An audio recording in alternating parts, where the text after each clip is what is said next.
Chapter 8. When Cole's advance brought him within 10 feet of the spirit bear, he made his move. He flung the spear with all his strength, fully intending to kill. A blur of white motion deflected the shaft down into the grass as the bear lunged. Cole never even had time to raise the knife before the bear was on him, clubbing him down with a powerful blow. Cole's body folded and collapsed to the ground. Before he could roll away, another crushing paw shoved his face into the dirt. His jaw struck a rock. Rolling over, then scrambling to his feet, Cole ran toward the trees, but they offered no protection. The bear was on him again, dragging him down, its breath rotten. Cole gripped the knife with his left hand and clawed with his right at some long stalks of devil's club, anything to pull himself away from the raking claws of the bear. But with each desperate grab, hundreds of tiny thistles pierced his fingers. He ignored the thistles as the bear sank its teeth into his thigh, lifting him like a rag doll. Cole's stomach churned, and he swung the knife wildly. Each time he stabbed the bear, its powerful jaws clamped harder. Cole felt his pelvis crack. His body went weak, and the knife slipped from his hand. The bear dropped him to the ground and pawed at his chest as if raking leaves. Sharp claws ripped flesh with each swipe. Cole raised his right arm to ward off the attack, and teeth clamped onto his forearm. Then everything seemed to happen in slow motion. He felt his body flop back and forth, the bear swinging him by the arm. Cole pounded the bear's face with his fist, but nothing stopped the savage attack. In desperation, he grabbed the bear's neck to free his arm from the crushing jaws. A handful of white hair pulled loose. Cole heard the loud crack of bones breaking in his forearm. Then the bear dropped him with a grunt. Cole cowered on the ground, pain piercing his shoulder. All feeling in his right arm had disappeared. As the bear turned toward him again, Cole screamed, "No! No more!" But his words came out as coarse grunts. He collapsed onto his back. As if finishing its attack, the spirit bear placed its huge paws on Cole's chest and gave a single hard shove.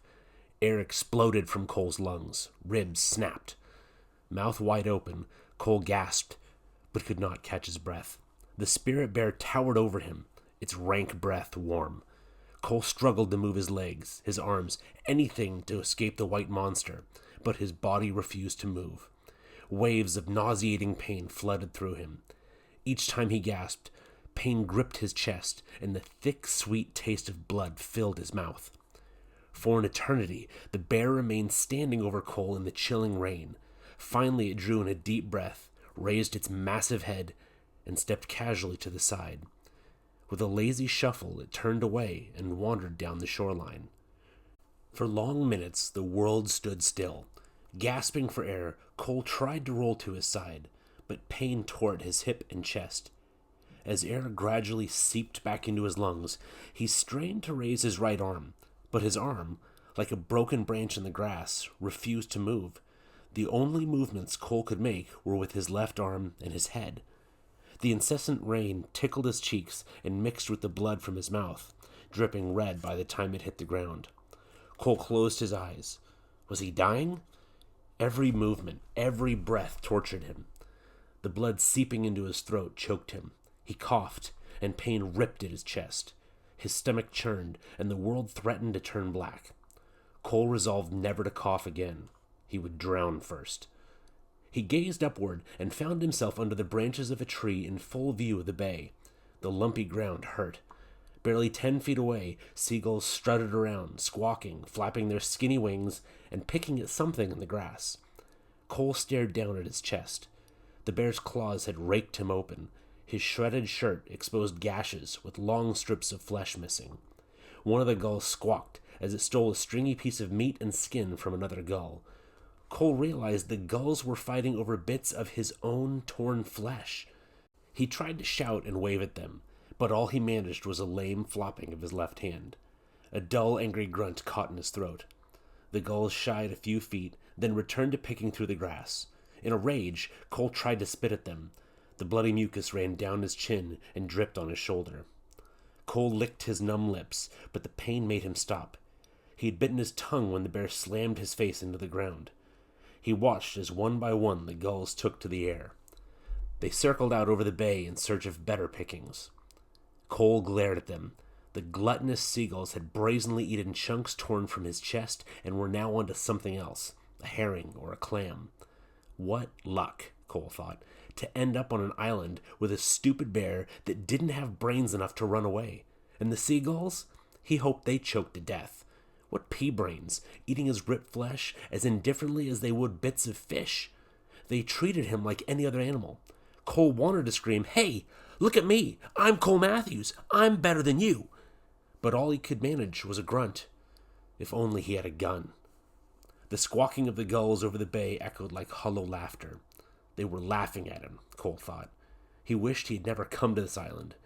But he was here. Nothing could change that. He was trapped on a godforsaken island, alone, and mauled within an inch of his life by a white monster bear.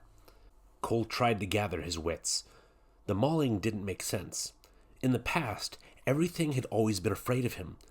Why wasn't the bear scared? A bear with half a brain would have turned tail and run. Instead, this dumb animal had attacked. Now it wandered out into the woods somewhere, the mauling little more than an inconvenience to its mourning. Cole glanced down and spotted the knife blade laying by his side. It satisfied him to see the spirit bear's blood on the blade tip. Grimacing, he raised his left hand to wipe his own blood from his lips. He saw his fist tightly gripping the clump of white matted hair he had ripped off the bear. The sight of the hair caused him to shudder. Cole tensed his arm to throw away the stark reminder of his mauling, but paused. Instead, he worked his hand to his side and stuffed the hair in his pants pocket. If he lived through this, he would have something to brag about. He could prove he had fought a bear. The hair gave Cole a sense of power. No bear would willingly give up a big clump of hair. Cole struggled to shift his position on the uneven ground, but stiffness had set into his joints like hardened cement. He couldn't roll to either side. If only he could use both arms. Struggling, he raised his head for a better look at his right arm. It lay mangled and useless. All he could see of his forearm was ripped shirt and ragged, torn flesh. A bloody white bone jutted out near his elbow like a broken stick. His fingers looked artificial, pale and puffy from grabbing the devil's club. They faced the wrong direction. The only sensation he had from the arm was a throbbing burn in his shoulder. The sight of his arm frightened Cole. He drew in a deep breath, but again pain stabbed at his chest, warning him. He returned to shallow, tentative breaths, drawing air past his lips as if he were sipping from a straw. Cole grimaced and struggled to raise his right knee, but he couldn't. The crushing bites to his thigh had rendered his leg lifeless. He relaxed his neck to catch his breath. Sweat stung his eyes. And still it rained, cold rain, soaking into everything it touched. A breeze swayed the branches overhead. Cole's gaze wandered in a big circle around him. All of the landscape, the air, the trees, the animals, the water, the rain, all seemed to be part of something bigger. They moved in harmony, bending and flowing, twisting and breathing, as if connected. But Cole felt alone and apart.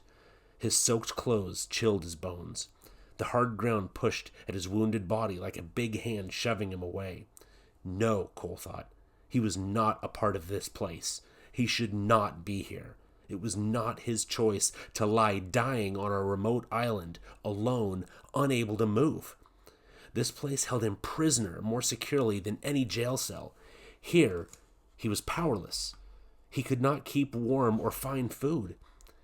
His place was wearing dry clothes in a safe, warm room, sleeping and eating without a care in the world. His place was having other people worry about him. His place was being in control. That was his place. Haunting thoughts pried at Cole's mind. Night would come sooner or later, and with it, more rain and cold. What would happen when the last bit of warmth seeped from his body? What was death like? Did it hurt? Did it come fast like lightning from the sky, or a blow from the spirit bear?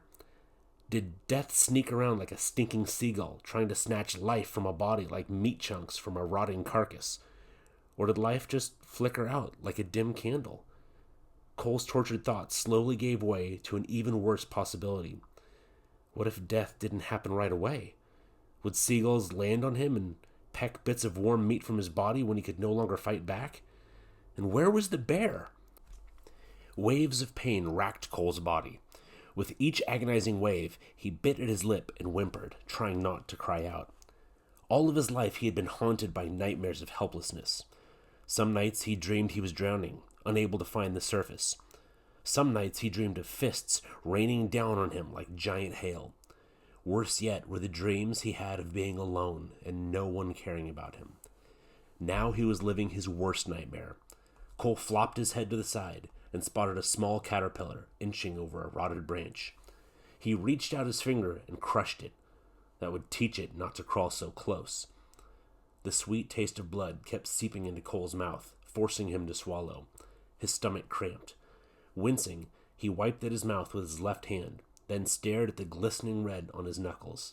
It reminded him of the bear's blood on the knife blade beside him. It also looked like the blood he had seen on the sidewalk after beating up Peter. The blood looked identical. This thought drifted about in his head, but failed to gain meaning. Blood might look the same, but Peter was a loser and a jerk. Cole dropped his hand to the grass. The bear was a stupid, lumbering moron. Cole's stomach churned and cramped harder. A sour bile taste stung his throat. He dared not throw up, but he felt the urge coming like a freight train, and he couldn't get off the tracks. Suddenly he convulsed and vomited. Instant pain attacked his chest, and the world swam in circles. Again and again the spasms came, and Cole flopped his head sideways to keep from choking. He tried to stop throwing up, but couldn't. Black patches danced across his vision. Then he lost consciousness. Hours later, Cole awoke feeling weak and confused. His thoughts drifted above him like restless air moving over the bay. The stink of vomit and the salty smell of rotting seaweed hung in the air, and overhead, a leaf drifted down in slow motion, as if arriving from outer space. Cole forced his head to the side and tried to focus. Vomit covered the ground beside his head. He could see chunks of the fish he had eaten. Beyond, he could see the mouth of the bay, where the ocean disappeared into the dull, rain-misted sky. Cole damned the rocks, the rain, and the endless ocean. What a fool he had been to come here instead of going to jail. At least in jail, he would have been in the safety and comfort of a cell. He would have some control. Here he was powerless. Nobody control, nobody to blame. Every action worked against him and hurt him. A bitter loneliness swept over Cole as tears clouded his vision. He felt so small here, puked up on a remote, forgotten shore and left to die. Was this how the world was going to get rid of him?